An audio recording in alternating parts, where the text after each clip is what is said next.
Hello! Okay. Kahapon nung na-receive ko yung ano, yung info na mangyayaring gulo bukas, na-stress ako sobra. Hindi ko alam kung paano ko siya ipo-post or ipapaliwanag kasi kahit i-post ko siya, hindi naman na siguro, titigil pa yung mga magra-rally bukas kasi naka-schedule na yan, matagal na, eh. So ano, na-stress ako talaga. Ang ginawa ko, pinadala ko dun sa isa kong friend na vlogger, sabi ko sa kanya, "Kapatid, ikaw na bahalang mag-ano niyan, post." Sabi ko sa kanya, "Takpan mo na lang yung pangalan ng ganito, ganyan, para kasi ano, 'wag ma-booking dahil kawawa naman." Sorry. Nagbibigay sila ng impormasyon. Tapos mapapaan pa sila, delikado daw yung buhay. So, di yun na. Tapos, nag-iisip pa rin ako. Nagdasal ako na sana walang masaktan, na sana hindi matuloy yung mga panggugulo na gagawin. Kasi yung hindi natuloy na panggugulo nung nagrally yung, ano, yung mga Iglesia ni Cristo, hindi sila makapasok nun sa Malacanang kasi sobrang barikada. Nagulat sila dun, eh, na reading-ready, nakabarikada yung palasyo. Eh, hindi naman lumusob ang INC. Ang INC nasa Luneta lang. Tapos ilan lang yung umattend na DDS, yung mga retarded of militars, di ba? Hindi yun natuloy. So itutuloy yun bukas. Kasi bayad na yung mga yan, eh. Yung mga manggugulo, yung magbahagis ng molotov bombs, yung mga Muslims, yung mga Muslim, tapos nadagdagan pa yan ng mga communist, Chinese na dumating from the Philippines, tapos naka-meeting ng PNP laban, ay PDP laban, na tinanong ko kung paano nakapasok yung mga yan. Kung eroplano yan, syempre matitrace. Ano pala, submarine ang ginamit. Submarine ang ginamit na kung saan-saan sila nanggaling. Bumaba sa Bataan, Zambales, parang Ilocos Sur. Submarine pala ang ginamit para makapasok yung mga Chinese communists na mga magugulo din. So, eto na. Paano ba nagsimula yung gulo na yan? Bakit pa yan nagsimula?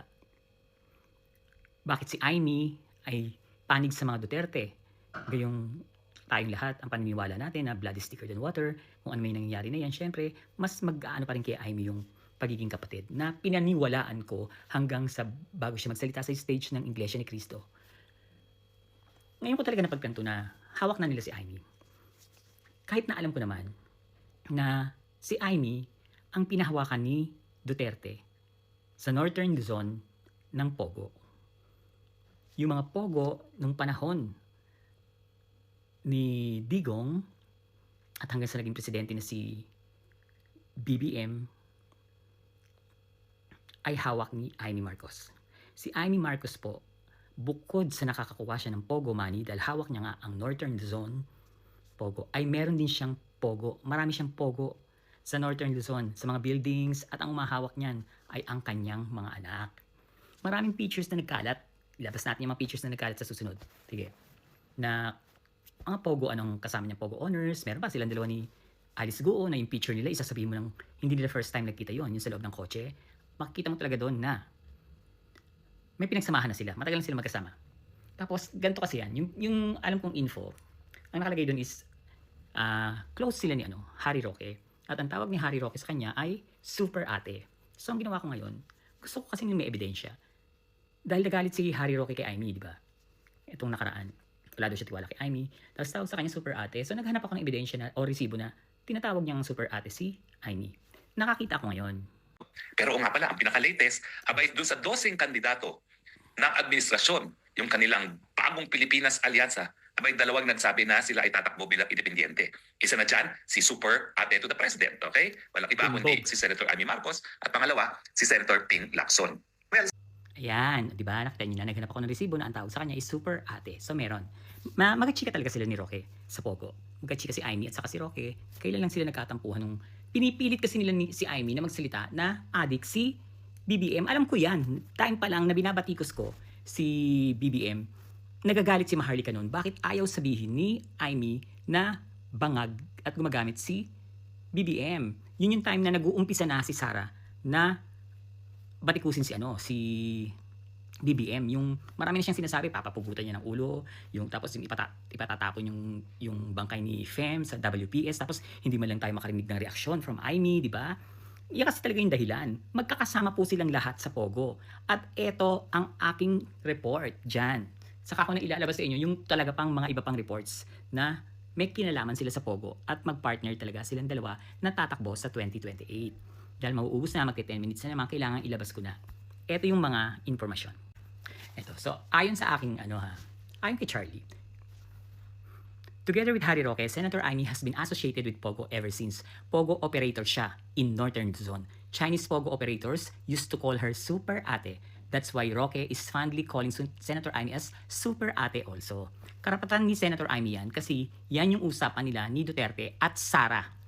Part yan ng Sarami 2028 sa Pogo kukuha ng pondo para sa 2028. Tatakbong presidente si Sara at BP si Senator Amy.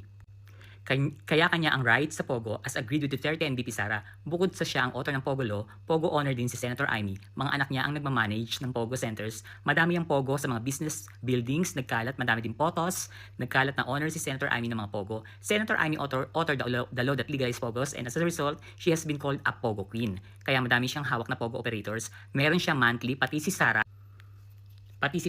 Nung sinabi ni BBM na bawal na Pogo without consulting Senator Amy, dahil siya ang author ng Pogo Law at alam ni BBM, madaming Pogo si Senator Amy. Galit na galit si Senator Amy kay BBM kasi madami siyang new investment sa Pogo. So the truth is, Pogo ang reason kaya sobrang galit ni Senator Amy kay PBBM.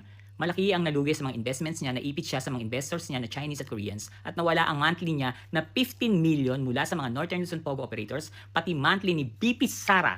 Ayan na, nawala. Sobrang nasaktan si Senator Amy kasi walang respeto sa kanya si BBM dahil alam ni BBM siya ang author ng Pogo Law at hindi man lang siya kinonsulta, walang pag-uusap, bastusan, kaya talagang bastusan na ang laban ni Senator Amy sa kapatid niya.